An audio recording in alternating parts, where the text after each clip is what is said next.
આપણે ત્યાં 4 યુગ, સતયુગ, દ્વાપર, ત્રેતા, કલિયુગ. અને 4 યુગની અંદર પરમાત્માની પૂજા કરવાના, પરમાત્માના ભજન કરવાની વિધિ અલગ અલગ બતાવી છે. સતયુગની અંદર હજારો વર્ષ સુધી જ્યારે હું ને તમે તપસ્યા કરતા,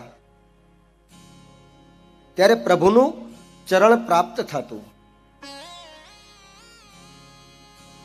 અને શબ્દના અર્થમાં કહેવું હોય તો કહી શકાય કે હજારો વર્ષ જો હું ને તમે તપ કરીએ તો આપણી આયુષ્ય પણ હજારોમાં જ હશે ને.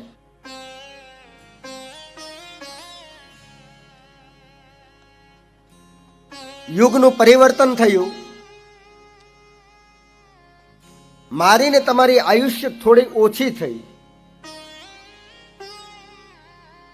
તો ભગવાને પણ કેવી કરુણા કરી કે હવે જો હજારો વર્ષ રહ્યા નથી ને તપ કરશે તો ભગવાનની પ્રાપ્તિ થાય. હવે ઉંમર ઓછી થઈ, આયુષ્ય ઓછી થઈ, તો લાવને થોડી હું ભક્તિને પણ સરળ બનાવું. તો પહેલા યુગમાં તપ અને બીજા યુગમાં શું આવ્યું? જપ. 1.25 લાખ મંત્રની માળા કરીએ તો પરમાત્માની પ્રાપ્તિ થાય. ઋષિ મુનિઓ 11 લાખ મંત્રોની માળા કરે. મારા ને તમારી જેવા સંસારી 108 મણકાની એક માળા કરે. પછી પરિણામ એવું આવ્યું કે જપ ચાલુ થયા ને એમાં ગણતરી ચાલુ થઈ ગઈ. કેટલી માળા થઈ? 5. ઓ હજી 6 બાકી છે. અને પછી 6 માં એવી આમ માળા ચાલે એટલે ભગવાનમાં ભજનમાં ધ્યાન ન રહ્યું ને માળામાં ધ્યાન રહ્યું, ગણતરીમાં ધ્યાન રહ્યું. હજી કેટલી બાકી, કેટલી બાકી. નહીં તો શાસ્ત્રમાં બતાવ્યું તમે જે કરો એ બધું મુબારક, પણ જે કરો ને એને ગુપ્ત રખાય, એ કોઈને કહેવાય નહીં. એટલા માટે માળાને ગૌમુખીની અંદર રાખીને કરવામાં આવે.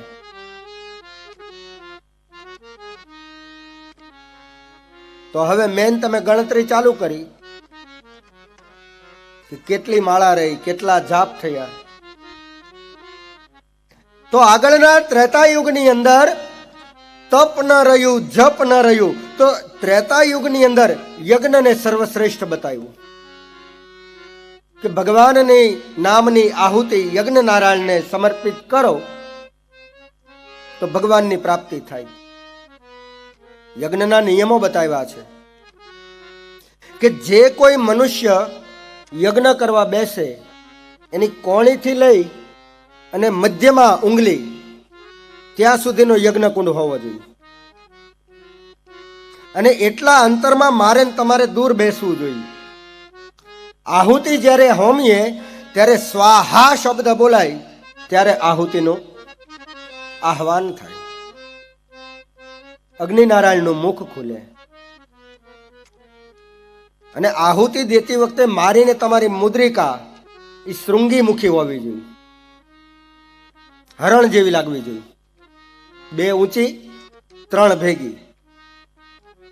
અને જ્યારે ભગવાન નામના લેતા લેતા સ્વાહા શબ્દ આવે ત્યારે આહુતિ અગ્નિનારાયણમાં સમર્પિત થવી જોઈએ.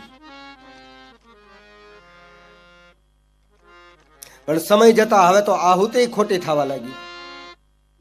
પેલા 2-4 મંત્રમાં સ્વાહા સ્વાહા સ્વાહા, પછી થાકે એટલે બેઠા બેઠા સ્વાહા સ્વાહા સ્વાહા.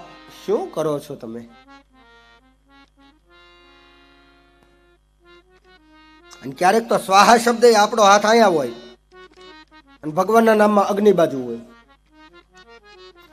એટલે સ્વાહા શબ્દ કહેતા અગ્નિ નારાયણનું મુખ ખુલે, અને ખુલે એ સમય આપણી આહુતિ અંદર જાય તો યજ્ઞ નારાયણ સ્વયં આહુતિનો સ્વીકાર કરે છે.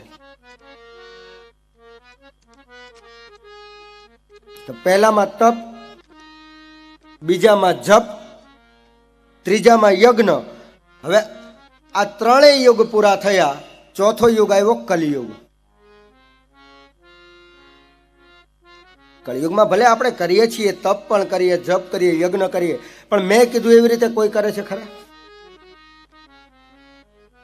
તો કળિયુગમાં શું કરવું?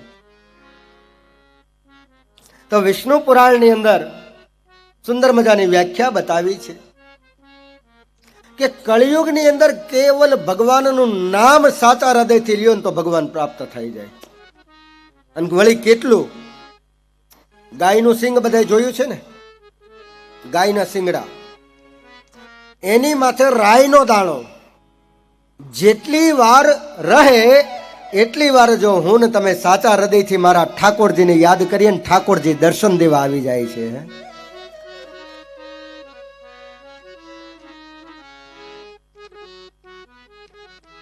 રામચરિત માનસમાં તુલસીને લખવું પડ્યું. કેવા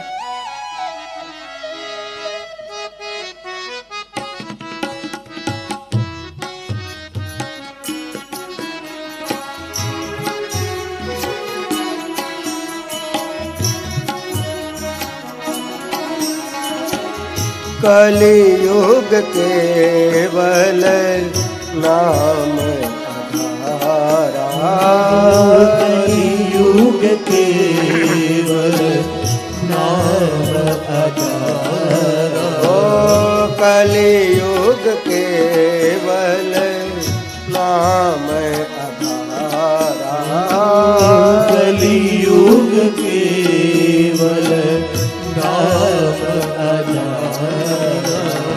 सुमेरे सुमेरे ऊंचा रहे भव पारा, सुमेरे सुमेरे उतर ही पारा, सुमेरे सुमेरे ऊंचा रहे भव पारा, सुमेरे सुमेरे बाबा उतर ही पारा, कलियुग केवल नाम आधारा, कलियुग केवल नाम आधारा, कलियुग केवल नाम आधारा, कलियुग केवल नाम आधारा,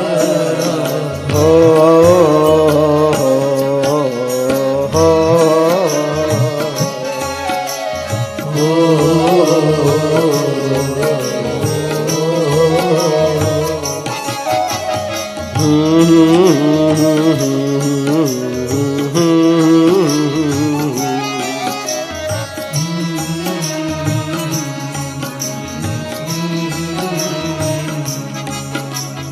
कलियुग केवल नाम आधारा, सुमिर सुमिर भव उतरहि पारा, कलियुग केवल नाम आधारा, सुमिर सुमिर भव उतरहि पारा, कलियुग केवल नाम आधारा, सुमिर सुमिर भव उतरहि पारा, कलियुग केवल नाम आधारा, सुमिर सुमिर भव उतरहि पारा, ओ मंगल भवनय मंगल हारे, द्रव उषु दशरथ अधीर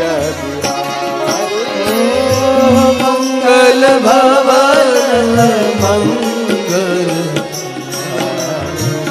द्रवमु सुदशरथ अजर बिहारी, द्रव उषु दशरथ अजीर बिहारी, द्रवमु सुदशरथ अजर बिहारी, मंगल भवन मंगल